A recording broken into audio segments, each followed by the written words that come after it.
Welcome to the Big Story. I'm Gretchen Ho. I'm Pauline Verzosa. And I'm Sean Yao. Tonight's Big Stories. A religious group, Iglesia ni Cristo, puts on a show of force today to call for peace and underscore the stance that opposes the impeachment of Vice President Sara Duterte. Congressman Zaldico is no longer the chairperson of the powerful Appropriations Committee, the panel responsible for the passage of the controversial 2025 budget at the House level. And in politics, former Ilocos Sur Governor Chavit Singson says that he is bowing out of the senatorial race, though he has yet to formally withdraw his candidacy.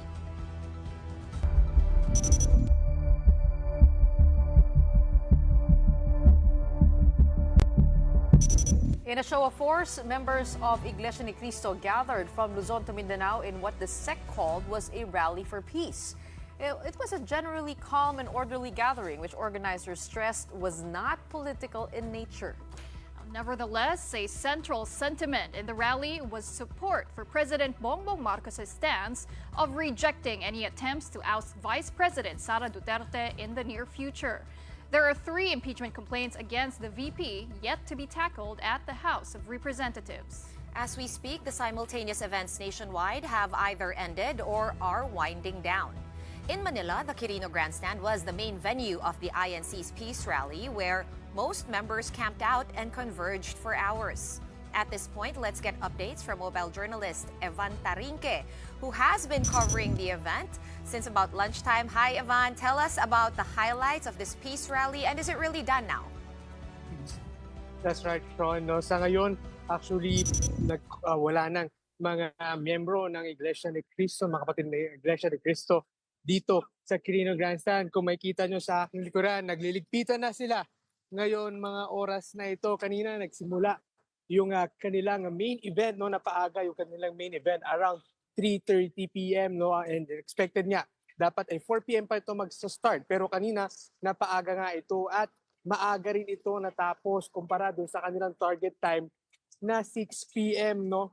Nagmistulang dagat na puti ang Quirino Grandstand naman kanina dahil sa dagsa ng mga miyembro ng INC na nakaisa sa Rally for Peace. Marami nga sa mga dumalo ay bumiyahe pa galing sa mga probinsya. Samantala, ang iba naman ay nag-camping na dito mula kagabi upang makasali sa pagtitipon. Isinusulong ng grupo ang kanilang suporta para sa pangalawang Pangulo na sa kalusukuyan ay hinaharap ang 3 impeachment complaint sa Kamara. Nila ay mas marami pang mahalagang issue dapat pagtuunan ng pansin kaysa sa impeachment na ito. Upang masiguro naman yung ating kaayusan at seguridad sa paligid ng grandstand, no, nasa mahigit 5,000 mga security personnel ang itinalaga para mapanatiling ligtas at payapa ang pagtitipon ngayong araw. Sa mga oras na ito, Sean, Gretchen, Pauline, ay yung mga daanan kaninang hindi madaanan dahil sa dami ng tao ay pwede nang madaanan sa mga oras na ito. Sean? Evan, ano yung naging programa nung 3:30 p.m. Na nababanggit mo? At ano yung nangyayari sa stage? Ano yung mga sinisigaw nila ng mga tao doon sa rally?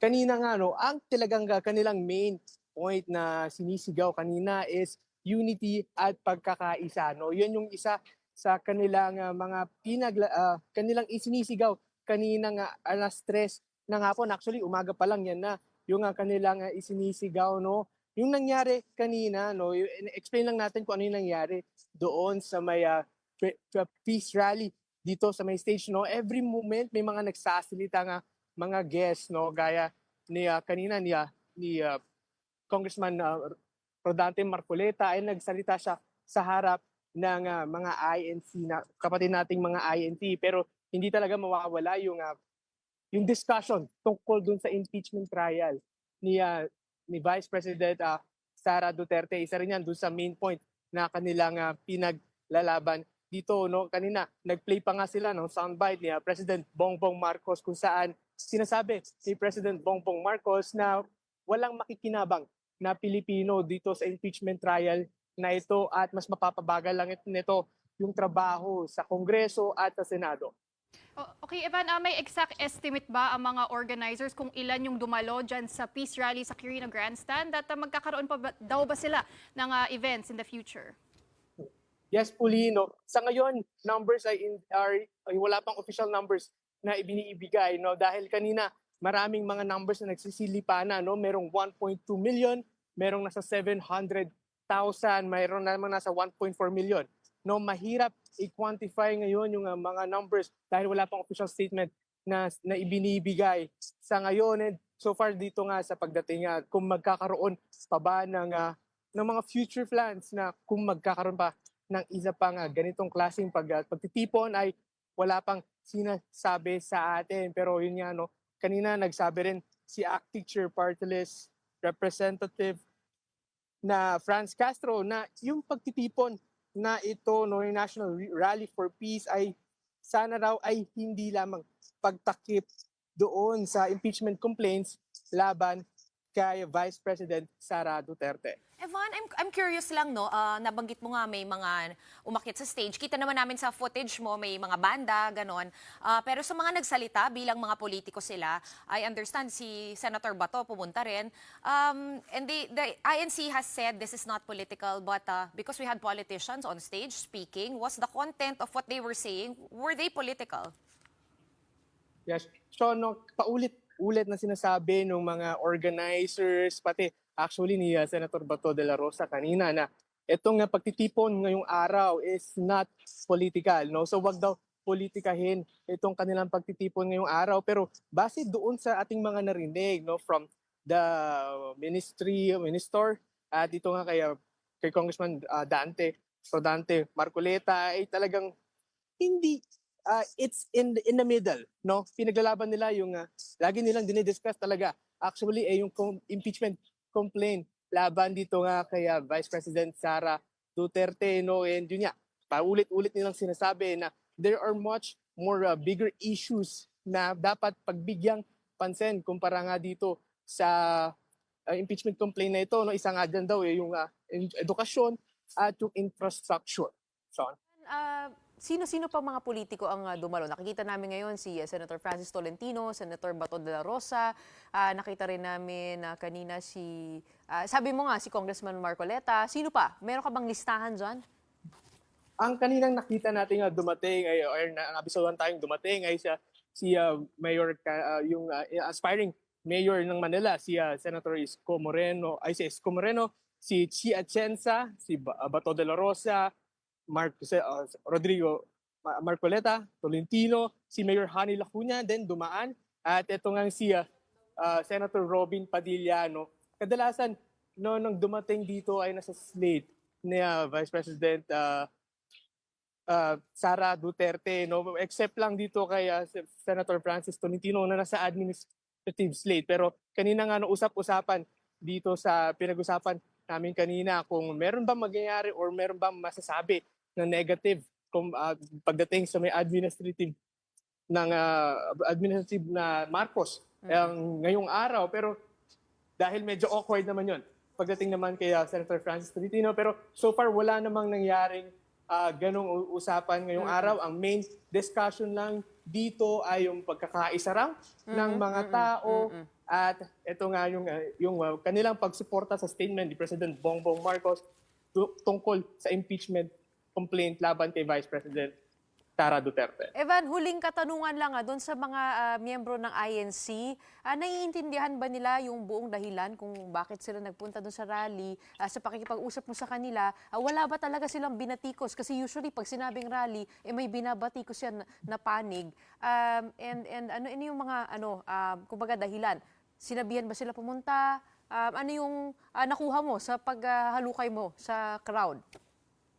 Kanina yung mga nakausap nating mga miyembro, mga kapatid nating Iglesia ni Cristo, no, ang pinunta daw talaga nila dito ay unity, no, yung pagkakaisa ng mga tao. Pero para bilang isang reporter, tinanong na rin natin yung thoughts nila na sinasabi yun nga, ang una kasi kung maalala natin a few months back, yung main purpose talaga nung pagtipon na ito ay yung pagsuporta nga ito sa statement ni President Bongbong Marcos. Sa kanila, parang baliwala na lang daw, no, dapat mas bigyang pansin talaga yung different issues, national issues na maraming Pilipino raw yung itong nahihirapan or mas dapat bigyan ng tulong kumpara dito sa pagfokusan lang yung isang issue na ito laban kay Vice President Sara Duterte. Yung iba naman ay pumunta dito dahil nga daw isa ito doon sa kanilang panata or isa sa kanilang duty bilang kapatid na iglesia, no, yung pagsuporta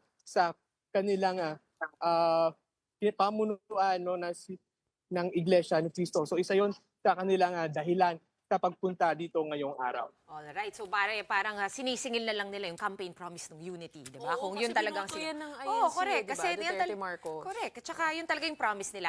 Anyway, maraming salamat sa iyong ulat, sa iyong update. Mobile journalist Evan Tarinque reporting to us live from the Quirino Grandstand in Manila. Over in the Duterte bailiwick of Davao City, thousands also turned up in support of the Vice President. And Bril Montalvo joins us live from Davao. Magandang gabi. Sino-sino naman ang nagpakita sa Peace Rally dyan sa Davao?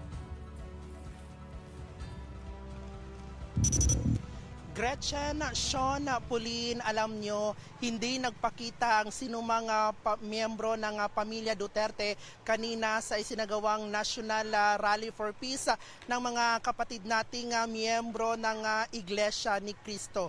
At kanina din ay isa sa ating mga nakita dito nga sa isinagawang aktibidad ng Iglesia ni Cristo sa Davao City ay si dating Cabinet Secretary ng Administrasyong Duterte at ngayon mayoralty candidate ng Davao City na si Carlo Nograles. Oo. Bakit kaya sila hindi dumalo? Maagang ang mga miyembro ng Go ahead, Bril. Alam nyo, maagang nagdatingan ang mga miyembro ng INC dito. Galing silang Northern Mindanao, Soxargen at Davao Region. Maunlad na bayan, pagkakaisa at kapayapaan ang panawagan nila sa National Peace Rally dito sa Davao City. Yan daw ang mas dapat unahin sa halip na yung impeachment complaints na isinusulong laban kay Vice President Sara Duterte doon nga sa Kongreso. At sa ngayon ay kakatapos lang ng National Rally for Peace na isinagawa dito sa San Pedro Square, dito nga sa Davao City, at yung mga miyembro nga ng Iglesia ni Cristo ay nagsiuwian na sa kanilang mga pamamahay. Balik sa inyo. Oh, Bril, ano namang sabi ni Carlo Nograles? Did he just show up or nabigyan ba siya ng chance no na makahawak ng mikropono at umakyat sa stage? Alam nyo, kanina ang activity ay dito nga sa San Pedro Square at may mini stage dito, pero doon lang siya sa Rizal Park, katabi lang nung San Pedro Square, at kasama niya si Davao City Police Director Colonel Hansel Marantana. At doon lang sila sa gilid, umupo at may pinag-usapan. Hindi na natin alam kung ano yung pinag-usapan nila. At hindi nga siya nabigyan ng pagkakataon na pumunta doon sa stage at magbigay ng speech kanina. Oo, Bril, actually ito nga si Vice President Sara kakagaling lang from a short trip sa Japan, ano? Pero nakauwi na raw siya dito sa Pilipinas, pero hindi nga siya nagpakita dyan sa Peace Rally sa Davao. Pero nagbigay ba siya ng reaksyon o kahit sino man sa kampo ng mga Duterte dun sa isinagawang Peace Rally ng INC?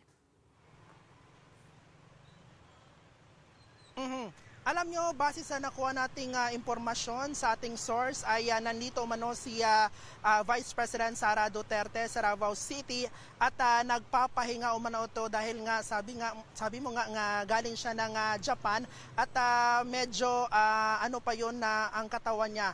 Parang pagod pa kaya nagpahinga pa siya ngayon. Pero nagbigay naman siya ng mensahe si Vice President Sara Duterte at maging ang kanyang ama na si former President Rodrigo Duterte. Narito ang kanilang mga mensahe.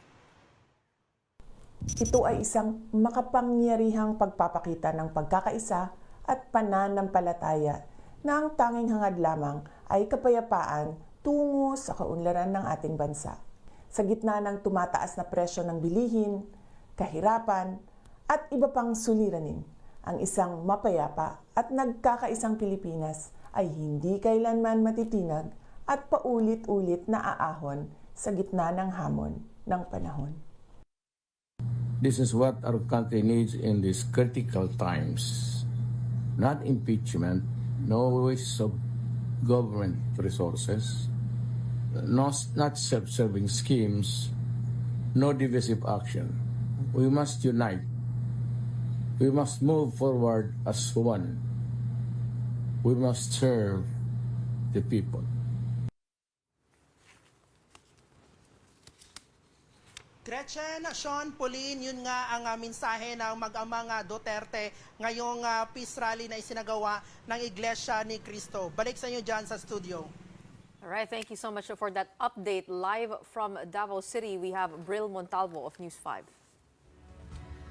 Okay, we've done the Manila rally and the Davao rally. We now head on over to Cebu City where thousands also showed up to support VP Sara Duterte. John Aroa reports to us live from Cebu City. Did I read that right, John?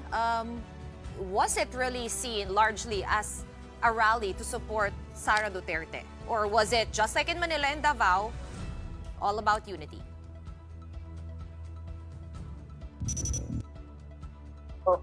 Katatapos lang nga ng programa dito sa Cebu, sa Ibinaos na National Rally for Peace dito sa Southwood Properties sa Cebu City. At pasado alas 5 ng hapon, ito na tapos ang naturang programa.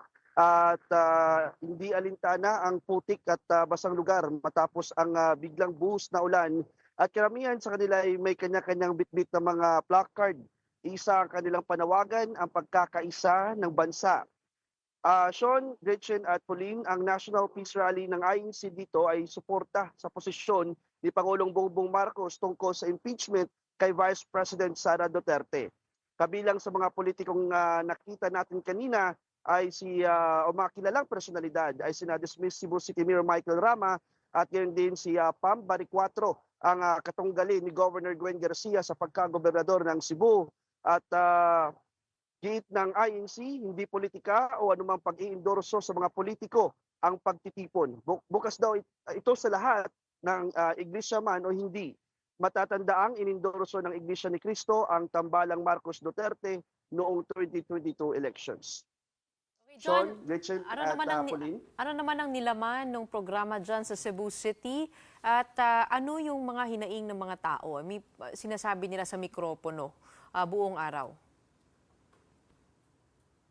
Ang isa sa mga hangad ng ating mga kababayang Iglesia ni Cristo dito sa Cebu ay ang kapayapaan at ang pagkakaisa, Gretchen. At tapos isa rin sa nakita natin, may nakapanayam tayo kanina ng mga miyembro ng Iglesia ni Cristo. Dito sinabi nila na sinama talaga nila yung buong pamilya nila, yung apo nila, yung mga anak nila, ay para maparating at maipakita sa buong Pilipinas na sincero sila sa kanilang paglahok sa National Rally for Peace. At yun nga, sana hiling din nila na didinggin ng mga leader ng ating bansa ang kanilang panawagan ng kapayapaan at pagkakaisa para sa bansa. Gretchen. Okay, John, sabi mo nga binuksan ng INC din itong peace rally sa lahat, no? So may nakita ka pa bang ibang mga grupo na nakilahok dyan sa peace rally bukod sa mga kapatiran ng INC? Ang ilan sa mga nakita natin, napansin natin kanina ay yung Maisog, yung itong grupo ng Maisog. Pero hindi na sila nabigyan ng pagkakataon na makapagtalumpati o makapagsalita sa naturang pagtitipon. Tanging mga leader lang ng Iglesia ni Cristo ang binigyan ng pagkakataong makapagbigay ng kanilang mga talumpati sa naturang pagtitipon. Mabilisan lang, John, ilang tao ang sumipot? Ano yung official count ng mga kinauukulan dyan? Ito ay base sa report na binigay sa atin mula sa Cebu City Disaster Risk Reduction and Management Office. Kaninang umaga, umabot as of 10 a.m., umabot ng 45,000 katao ang lumahok sa naturang pagtitipon dito sa South Road Properties. Ngunit pagdating na ng kinahaponan na, bumaba ito sa 25,000 kasi karamihan sa mga tao ay nagsiuwian na at yun nga ay matapos umulan kaninang umaga ay ganun din kainit yung panahon nung pagsapit ng hapon. Okay. Maraming salamat no, sa pagbantay at pag-update sa amin. John Aroa reporting to us live from Cebu City. Well, INC's Rally for Peace drew support mostly from the executive and legislative branches that consider it as a normal act in a democracy. For Executive Secretary Lucas Bersamin, the Marcos administration upholds peaceful assembly as a bedrock right that is guaranteed by the 1987 Constitution and should never be impaired. He also believes that today's assemblies were all part of a national conversation that he hopes will bring clarity and consensus on issues the country currently faces. For their part, here's what some House lawmakers had to say about the INC Peace Rally. Nakikisa naman po tayo sa peace rally ng INC. And lahat naman po yan ay karapatan ng ating pong mga mamamayan na magkaroon po ng maayos na paghahayag ng kanilang damdamin. So mabuhay po ang INC. Baka pagtatakip lang ito doon sa impeachment no kay Sara Duterte. Sana naman hindi pagtakpan nitong rally na ito yung impeachment na kung saan hinihingi ng bayan ang hustisya at ang katambal ng hustisya ay yung accountability ng sino mang opisyal, kahit na si Sara Duterte, accountability sa maling paggamit noong pondo ng bayan. Fernandez and Castro are part of the House of Representatives, where 3 impeachment complaints have been filed against Vice President Sara Duterte. President Marcos has already said that any move to oust Duterte at the moment is a waste of time and a sentiment that the religious group Iglesia Ni Cristo shares. Now, known Duterte allies, Senators Robin Padilla and Bato de la Rosa, who both attended the INC rally in Manila, are also standing by the VP. They are voting no to impeachment in the event that it reaches the Senate. Definitely. Opo, siguro naman po, napaka-plastic ko naman kung sasabihin ko po sa inyo, pag yan ay umakyat sa Senado, mag-iisip pa kayo kung ano iboboto ko. Ayaw. Sinusuportahan ko yung pananawagan ng karamihan. And I hope the people behind the impeachment, hindi lang yung nag-file, yung mga nagpa-file dyan, nagagamit lang yan. May mga tao pa dyan sa likuran yan. Kung sino-sino yung mga tao nila gusto talaga ma-impeach si Bibi Sara, sana nakikinig sila sa mensahe na pinaparating nito mga kababayan natin. This mammoth crowd na andito ngayon na nagkakaisa, sana makinig sila. How up next, in the wake of the issues surrounding the 2025 national budget, Ako Bicol Party List Representative Zaldi Co loses his chairmanship of the House Committee on Appropriations. The details of that when we return. Keep it here on One News.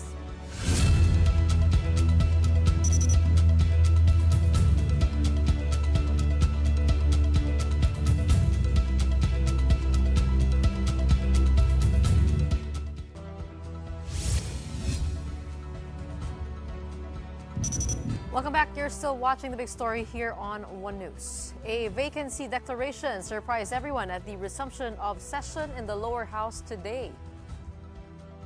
Mr. Speaker, I move to declare vacant the position of chairperson of the Committee on Appropriations. The chair hears no objection. Said motion is carried. Ako Bicol Party List Representative Zaldi Co chairs the Committee on Appropriations. Recall that he was one of the defenders of the Ayuda sa Kapos Sang Kita program, or AKAP, and was part of the bicameral conference committee that approved the controversial final version of the 2025 national budget. Co explains he had to resign from the committee due to pressing health concerns. He added that he has always served at the pleasure of the majority. In today's session, there was no mention of the 3 impeachment complaints against Vice President Sara Duterte, although House Speaker Martin Romualdez did make reference on the alleged misuse of confidential funds by the offices she handled. Sa mga umatake sa atin para tumigil tayo sa mga investigasyon, may mensahe tayo sa kanila.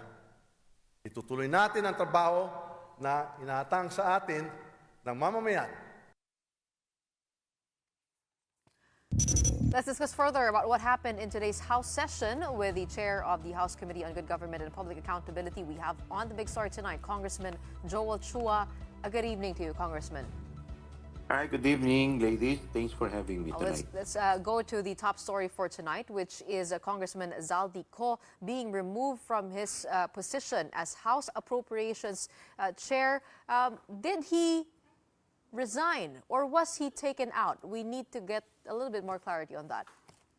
Well, to be honest with you, I'm also surprised after the motion by Congressman Sandro Marcos. So, to be honest with you, wala po akong idea why it was declared vacant. Nevertheless, do you have any idea who might be in the running to replace him as head of the Appropriations Committee? We know na tapos na yung budget, so he has no pressing business, the chairman, at this point. But it would be nice to see who would replace him. Any ideas? Yes, I was told that it will be Congresswoman Stella Kimbo who will act as acting chairman Was to the this, Committee on Appropriation. I mean, could you tell us what could possibly be the root of this these changes in the House? Ito po ba ay dahil sa kontrobersyal na budget na naipasa ng Kongreso? Actually, in as much as I want to answer you honestly, but I'm not part of the Finance Committee and also I was not part of the BICAM. Kaya hindi ko rin po kayo masasagot and lahat po kami kasi galing po kami sa bakasyon eh. So karamihan nung nag-motion po kanina, lahat po kami nagtatanong kung ano nangyari. But wala naman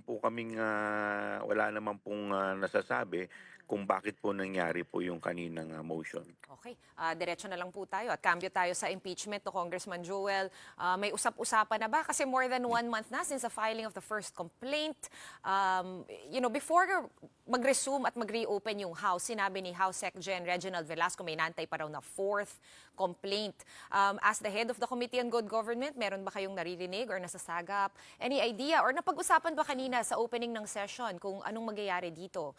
Because as for us, wala kami masyadong nabalitaan.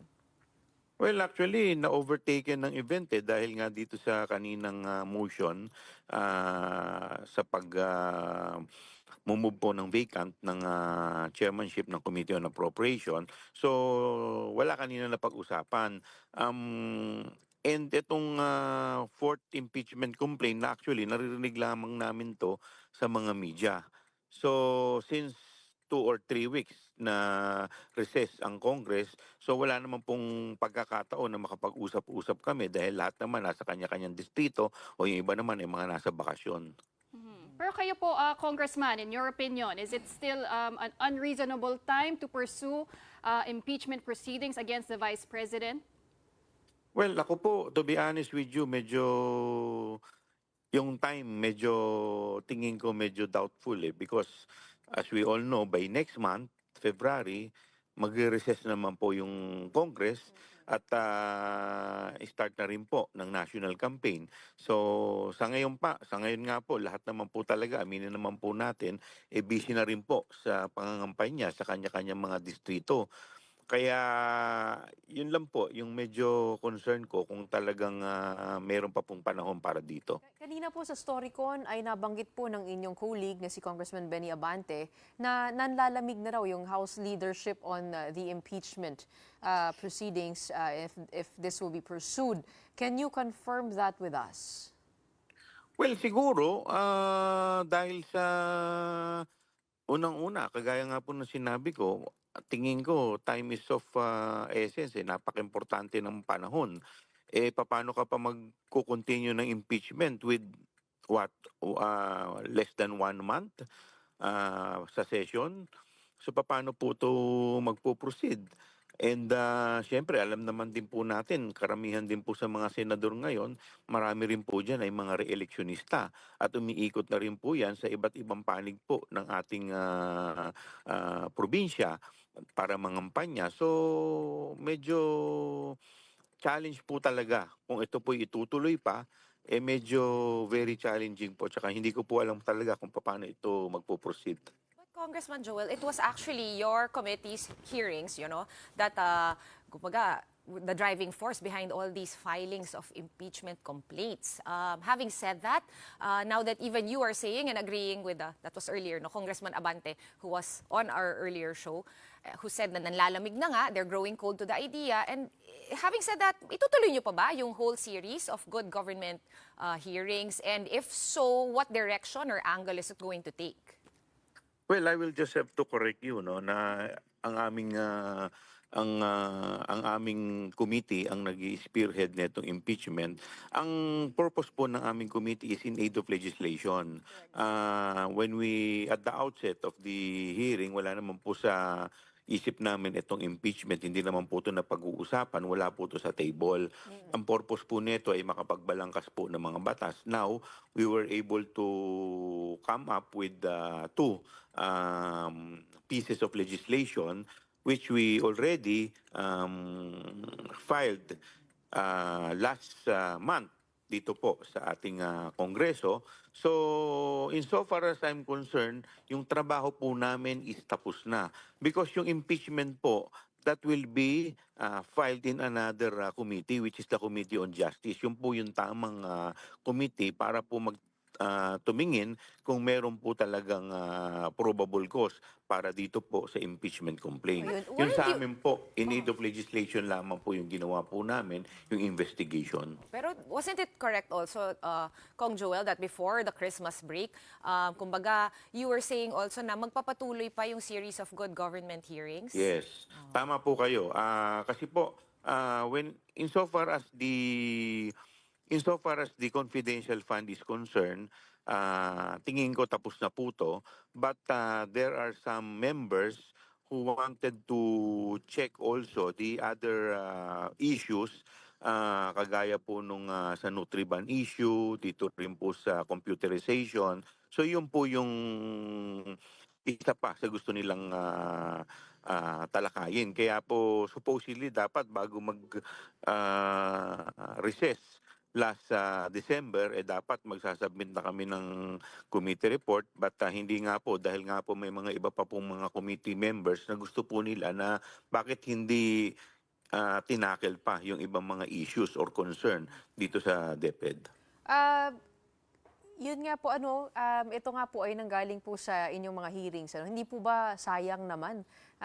Dahil ang tanong ng mga tao ay paano magkakaroon ng hustisya dito nga po sa paggamit ng confidential funds, bilang ang dami pong naisiwalat dun po sa mga resibo, nakaduda-duda. What would you recommend? If it's not the impeachment route, how does the public get a sense of justice in all of these issues that have been uncovered? Well, unang-una, yung purpose po namin na makapagbalangkas ng batas para maprotektahan po itong mga nakita po natin o nadiskubre ay nagawa po namin. So hindi po natin masasabi na nasayang po yung committee hearing.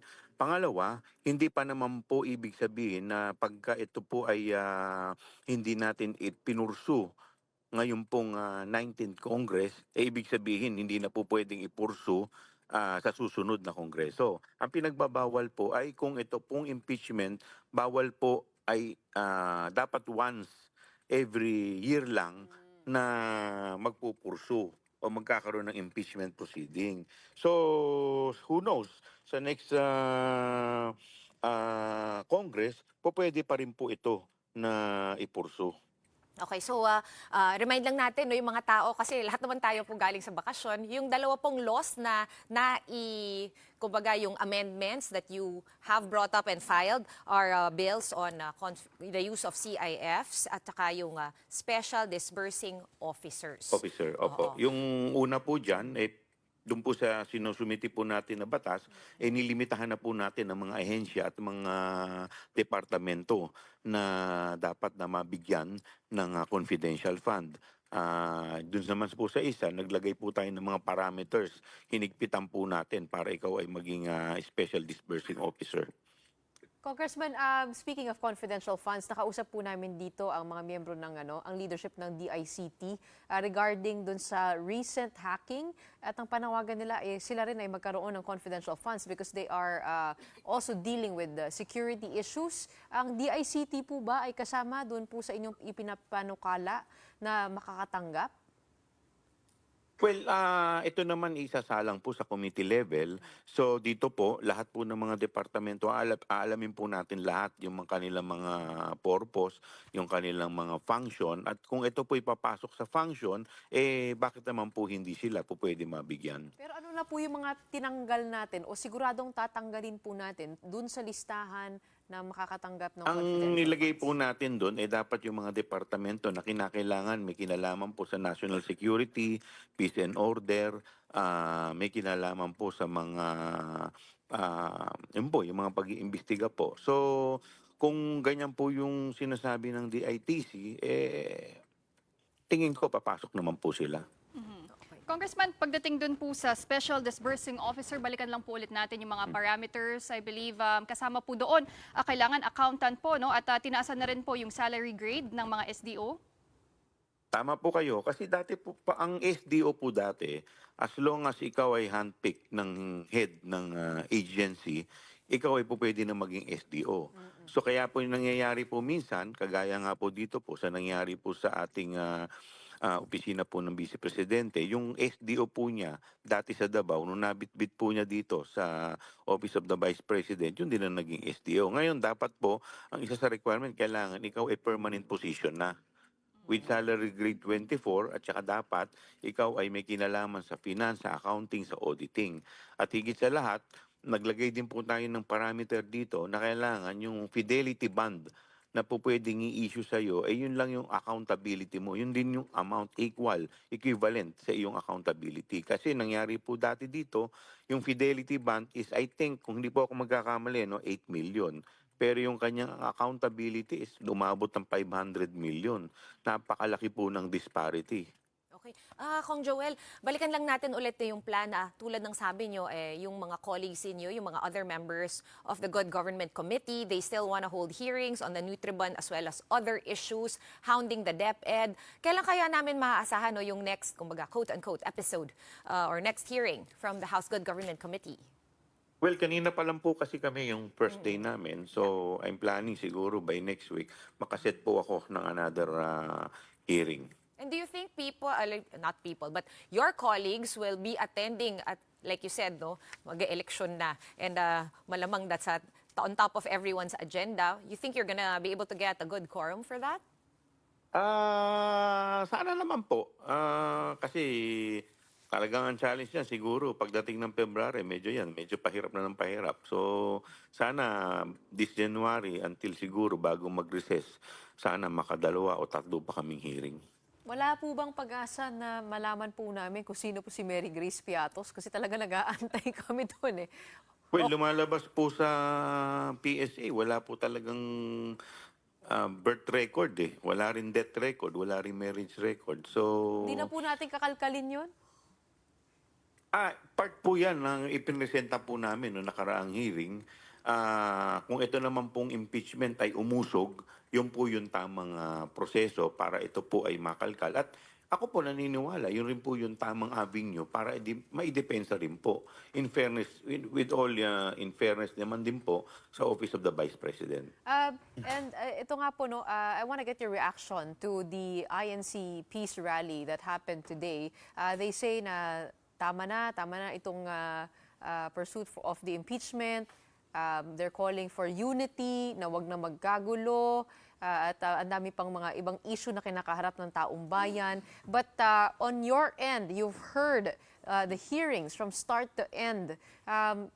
And medyo mahalaga rin ang nilalaman nung mga katanungan dito nga po sa paggamit ng confidential funds. What do you say to that? What do you say to the call of INC? Well, siyempre, narespeto natin yung pananaw po ng mga kapatid natin sa Iglesia ni Cristo. At tayo naman, lahat naman tayo siguro naniniwala na lahat naman tayo gusto natin ng peace, no? Sa akin po kasi at this point in time, tingin ko yung impeachment medyo hindi yun ang issue ngayon eh. Ang issue ngayon kasi is yung time. Akala ko Diba? So sasabihin yun niyo ang... akala ko Ha? sasabihin niyo yung issue ngayon yung budget. Hindi, Kasi yung po ibig yung sabihin yung time. Kasi kung ang kino-question natin yung impeachment, ang problema nga natin yung time eh. So kahit naman gustuhin natin o hindi natin gustuhin ng impeachment, gustuhin man natin ipursu, ang tanong po, kaya po ba? May oras pa po ba? Yun po talaga yung sa aking ngayon eh, yun ang aking concern eh. Kasi sa totoo lang, pag nagkaroon po ng impeachment proceedings, magandang venue rin po to para po sa ating Vice Presidente para at least maidepensa po niya yung kanyang sarili, 'di ba? So, at syempre, narinig naman po natin yung taong bayan dun sa recent survey, 41% talagang nagnanais ng impeachment. Kaya lang ang tanong nga po, ito po ba ay posible pa at this point in time? May mga nagsasabi po kung kaya daw via the shortcut method, but like you said nga, siguro hindi na naglalamig na nga ang mga Yung Congress. shortcut po kasi na sinasabi nila ay sa Congress, siguro yung 1/3 isasubmit po sa Senado. Pagdating po sa Senado, yun ang magiging challenge. Okay. Oh, all right. Thank you so Yung much. mismong hearing proper po, yun po talaga yung mismong challenge. Ang tanong, matatapos po ba? O mabibitin rin lang po pagdating po sa kalagitnaan dahil wala rin pong tao ang Senado. We hope marami pong maisama at maisingit pa dun sa mga nalalabing araw ng Kongreso noong 19th Congress. But thank you so much for joining us on the very first day of House hearings beginning again. We have House Good Government and Public Accountability Chairman with us on The Big Story tonight. Maraming salamat, Joel Chua. Okay, moving on to other news that broke on this Monday. The NBI has finished its probe on Vice President Sara Duterte's death threat against President Bongbong Marcos, First Lady Liza Araneta Marcos, and House Speaker Martin Romualdez. Although the investigation has concluded, Prosecutor General Richard Anthony Fadolion clarified that they still need to send prosecutors to re-examine the evidence currently in the custody of the NBI. Depending on the outcome, the National Prosecution Service will recommend either filing it before the Department of Justice or return it to the NBI for further investigation. Justice Undersecretary Raul Vasquez states that this is all part of the case buildup. As of now, the individual that VP Sara mentioned in connection with the plot to assassinate the first couple remains unknown. But this is subject to evaluation. The NBI and the DOJ are working closely together, our prosecutors, to ascertain the evidence that is on hand. That's part of the case build-up, the evaluation stage that was referred to by PG Richard. Once the evaluation is confirmed to be enough to warrant preliminary investigation, that's the time that the preliminary investigation proper would be initiated. We're taking another short break, but up next, Senate aspirant Chavit Singson withdraws his candidacy in the midterm polls. Will his name still be included in the ballots? The details of that when the big story returns. Keep it here on One News.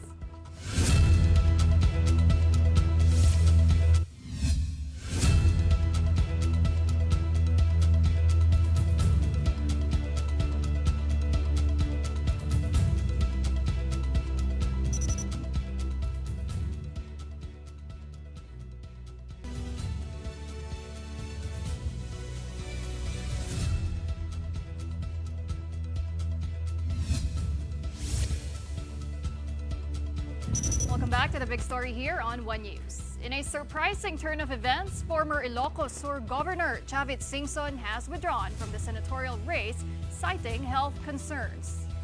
Recently confined due to pneumonia, Singson admitted that he needs rest and may not be able to keep up with the demands of the campaign trail. Despite backing out, Singson remains committed to serving the public in any capacity he can. However, he will be prioritizing his health. Sa totoo lang, tumakas na ako sa ospital dahil ayaw nila akong palabasin. Nagamot nila yung pneumonia, pero kailangan ko raw mahabang panahon ng pahinga. Kaya po humingi po ako ng paumanhin sa mga nagbigay ng kanilang oras, lakas at suporta para sa kampanyang ito. Now, the Commission on Elections clarified that Singson must personally file his withdrawal for it to be official. However, since they have already started printing the ballots, his name will remain on the list of candidates. Once his withdrawal is finalized, any votes cast for him will be considered stray and will not be counted. Pag mag-withdraw ang isang kandidato, dapat personal siyang pupunta sa opisina kung saan na-file ang kanyang Certificate of Candidacy. Hindi pwedeng by SPA. Meanwhile, the Philippines, United States, and Japan have pledged stronger ties in a trilateral agreement focusing on the areas of economy, maritime, and technology. The trilateral phone call between President Bongbong Marcos, outgoing U.S. President Joe Biden, and Japanese Prime Minister Shigeru Ishiba happened on Monday morning after a historic trilateral meeting in Washington last year. President Joe Biden reaffirmed the United States' commitment to maritime security, economic security, and technology cooperation, while commending the Philippines' diplomatic efforts in addressing tensions in the West Philippine Sea. The three leaders emphasized the need for ongoing collaboration to promote a free and open Indo-Pacific. And there's a new addition to the family. Several key companies of the MVP Group have partnered with Stages Talent Agency and singer-actor Dylan Minor for multiple projects this year. Accompanying Dylan at this milestone event were Carlo Orosa and Judith Bueno. Representing Signal, MQuest Ventures, and Stages were executives Bong Santa Maria, John Andal, Ms. Jane Basas, and Shena Olaso. Now for Smart, Mon Samarista, Lloyd Manaloto, and Boy Martirez were also present during the signing. MWOL President and CEO Che Cabal Revilla also graced the event to witness the partnership. Meanwhile, Boy Martirez and Ricky Vargas signed the agreement on behalf of Kayana. This collaboration with Stages Talent Agency marks another exciting chapter for rising talent Dylan Minor. Okay, another new member of the family. Another new kapatid. Okay, but before we go, nakaabang na si Andrea and Cheska. Pero big picture muna for tonight. It's been a while since we had one. And this one, amid the devastation from the Los Angeles wildfires, there have been stories of houses that miraculously survived the blaze. Now, here is one video posted by a resident. It shows a home completely gutted by the fires. But standing unscathed in one part is this, an image of the Virgin Mary. The owner said that apart from the statue of the Virgin Mary, their statue of Saint Joseph also remained untouched by the flames. Kung may show of force tayo sa Quirino Grandstand, dito may show of force din tayo. In another way. Yes. Diba? Hindi ko tuloy sure kung ano yung pinag-uusapan natin. New member, new kapamilya, or yung big story. I was talking about Mama Mary. Mama Mary. Mama Mary. Yeah. Okay. Okay, sabi na nga ba, nalito ako. No, of course, we continue to monitor that. I believe I was checking the news. It's on its 6th day, and 16 have been reported dead. The fires have not gone out, and you know there are tremendous concerns about climate change and how to contain fires of that magnitude in the future. That's right. No? So 2024 was indeed the hottest year on record. Umakyat po ang temperatura ng buong mundo by 1.5 centigrade, but wala na tayong oras. That's it for the big story tonight. We are One News, all sides, all the time. Thanks for tuning in on this Monday and have a good night.